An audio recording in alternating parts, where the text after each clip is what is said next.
Okay, we're going to talk about some real life business use cases of how we can use a leveraged wealth account, how we can use cash value life insurance in some creative ways inside of our business. So we're going to first talk about how to use this as a strategy for paying expenses, fixed overhead like income taxes or payroll or things like insurance expenses that are a necessary evil that we have to put money aside for. We're going to show you how you can maximize this, how big banks and corporations, ultra wealthy families have a secret, a cheat code to do this and maximize their wealth. So let's look at the traditional way most people view this. When they talk about expenses in their business, it normally looks something like this. If this is your bank account, we have our money that we have in that particular account, and that account will have that cash sit into checking, savings, whatever it might be. And then an expense comes up, call it our year-end income taxes or quarterly income taxes, and we pay our money out. And then we spend a few months or a few weeks and we build it back up, and then we pay it out again. And we build it back up and we pay it out again, right? It's this ebb and flow that we deal with. Well, believe it or not, there's actually ways to maximize this so we don't have cash just sitting there doing nothing in the meantime while we're building and while we're spending. So I'm going to show you the kind of new way versus the old way. So the old way says that we make money in our business, we fund that money into a bank, checking, savings, whatever it might be. An expense comes up and we pay the expense. It's a two-play system. Bank, then our expenses. The new way to think about this, which is our leverage wealth strategy, is a triple play or a three-touch system.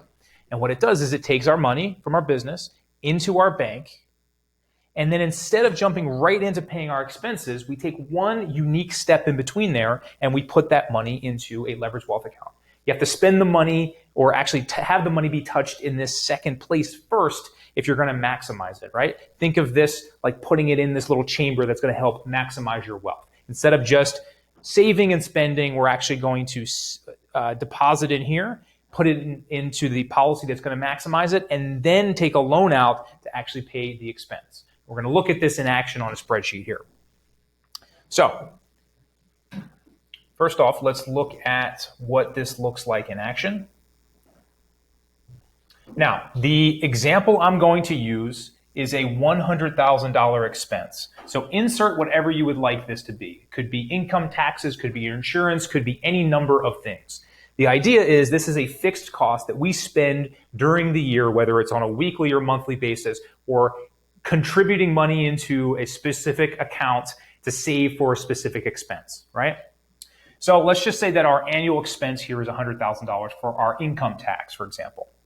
Well, the way that this strategy works is a bit different. So I'm going to make a couple of assumptions here just to make sure we're all on the same page. We're going to assume that the policy that we're going to use is a broken even policy. It's already broken even. We don't have to get in the weeds about that, but the idea is it's already a fully functioning, performing policy.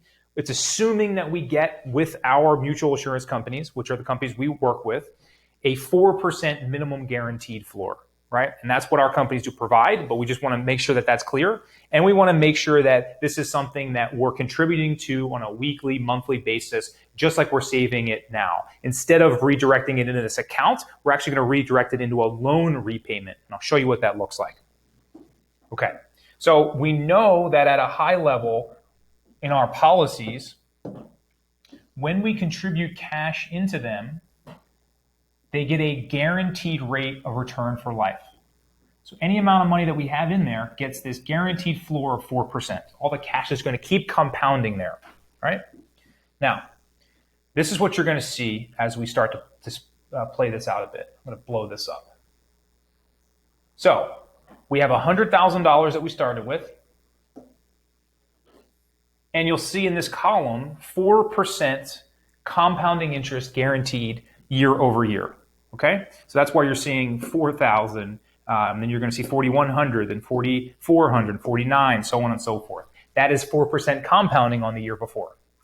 Now, instead of taking this expense and directly paying out of it from our account, we're actually going to take a loan from it. So what happens here is when we have our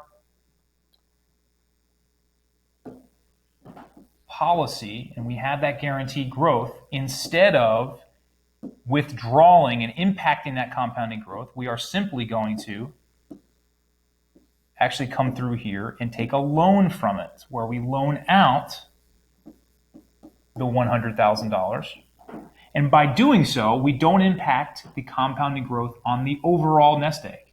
So if there was 100,000 in there, we took 100,000 out, the 100,000 in here is still going to get the compounding rate of 4% year over year.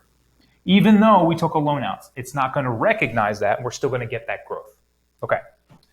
So going back to what this looks like at scale. And that should be good, right? So we're seeing the growth that's happening here.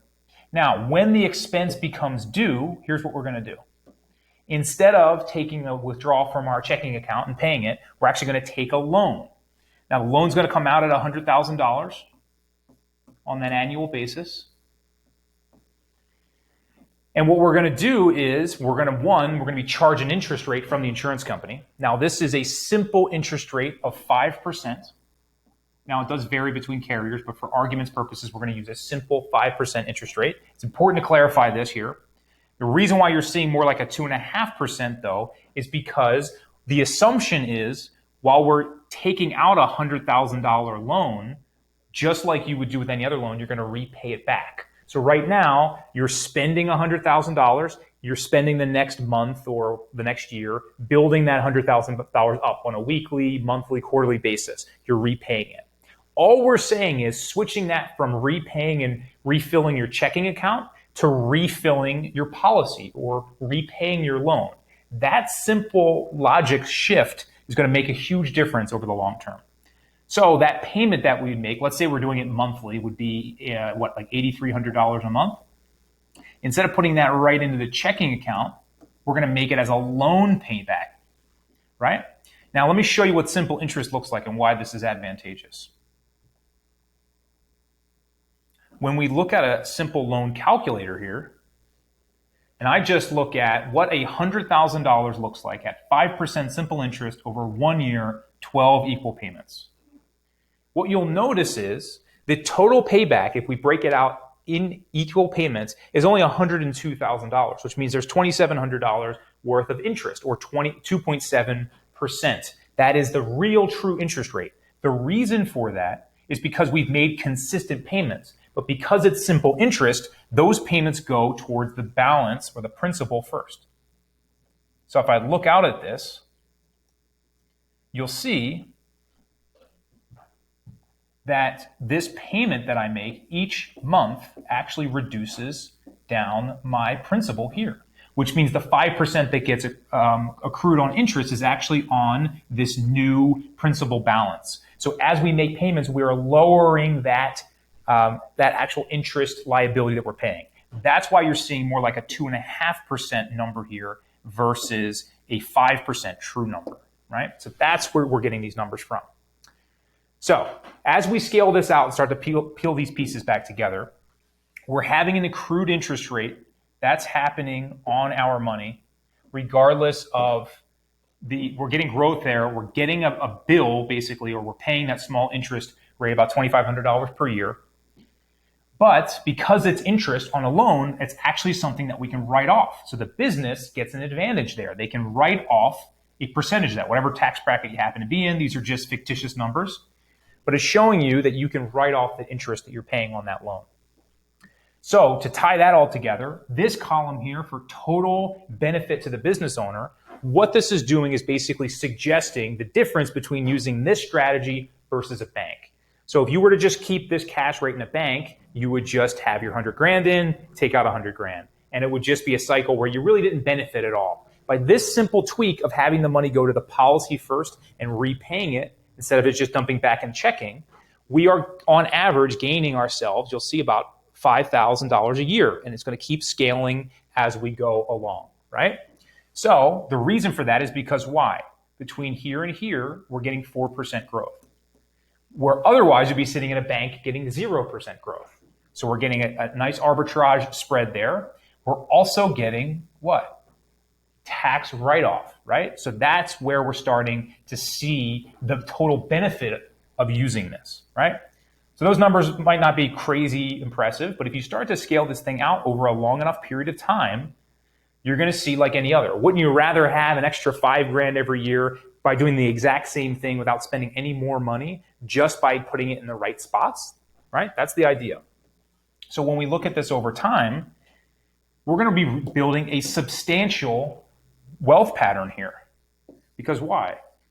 All we did is have that $100,000 in there that first year, and we just let it continue to grow and not interrupt it. Look where it is at the 30-year point, $324,000, right? So we tripled our money in 30 years because we just put it in the right spots. Now, in order to do that, we did incur some expenses, which are $75,000 for the loan. That's the total liability that it cost us to use this strategy. Still far less than we're gaining, but we also have a major gain in the tax write-off there. Okay? So overall, this column represents the total value of the benefit of using this strategy. So just by shifting what we're already doing into the right strategy, we're adding almost $250,000 to our net worth by paying a bill that we normally would pay anyway, right? So when we hear about the wealthy, we hear about how they're always making so much money. They have such good income. But more often than not, it has very little to do with the income that they make and much more to do with what they do with the actual cash and income that they get, how they save it, how they make it grow, how they make it tax deferred or tax free. It's the use. They have those cheat codes. They know which accounts to use and how to use them to maximize the same dollars, give them extra jobs. That's the whole strategy here.